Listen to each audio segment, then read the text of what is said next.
আওয়ামী লীগকে নির্বাচনের সুযোগ দেওয়া হবে কিনা এমন প্রশ্নের জবাবে অন্তর্বর্তী সরকারের প্রধান উপদেষ্টা ডক্টর মোহাম্মদ ইউনূস বলেন, ক্ষমতায় থাকাকালীন হত্যা ও নির্যাতনে জড়িতদের বিচার নিশ্চিত করার পরই তাদের নির্বাচনের সুযোগ দেওয়া হবে। 4 দশক ধরে আপনার ফাইন্যান্সিয়াল পার্টনার আইডিএলসি। মার্কিন সাময়িকী টাইমকে দেওয়া এক দীর্ঘ সাক্ষাৎকারে তিনি একথা বলেন। 21 নভেম্বর সাময়িকীটির প্রকাশিত এক প্রতিবেদনে একথা বলা হয়।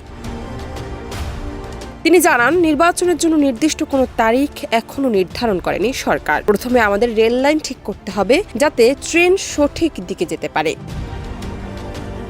নির্বাচনে আওয়ামী লীগের অংশগ্রহণের বিষয়ে ডক্টর মোহাম্মদ ইউনূস বলেন, তারা নির্বাচনে অংশগ্রহণের জন্য অন্যদের মতোই স্বাধীন। তাদের বিরুদ্ধে রাজনৈতিক ভিত্তিতে লড়াই করব আমরা।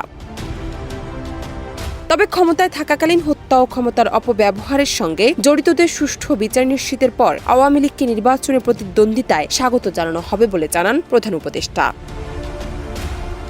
শেখ হাসিনার বিবৃতি ও বক্তব্য অন্তর্বর্তী সরকারের অনেক সমস্যার কারণ জানিয়ে প্রধান উপদেষ্টা বলেন, তিনি ভারতে বসে সরকার উপদেষ্টাদের বিরুদ্ধে অপপ্রচার চালিয়ে যাচ্ছেন, যার ফলে সহিংসতার জন্য শেখ হাসিনার বিরুদ্ধে দায়ের করা মামলার প্রেক্ষিতে তিনি শেখ হাসিনাকে বাংলাদেশে ফেরত চেয়েছেন। যদিও কেউ বিশ্বাস করে না যে ভারতের প্রধানমন্ত্রী নরেন্দ্র মোদী তাতে রাজি হবেন। জান্নাত নিপু, দেশ রূপান্তর।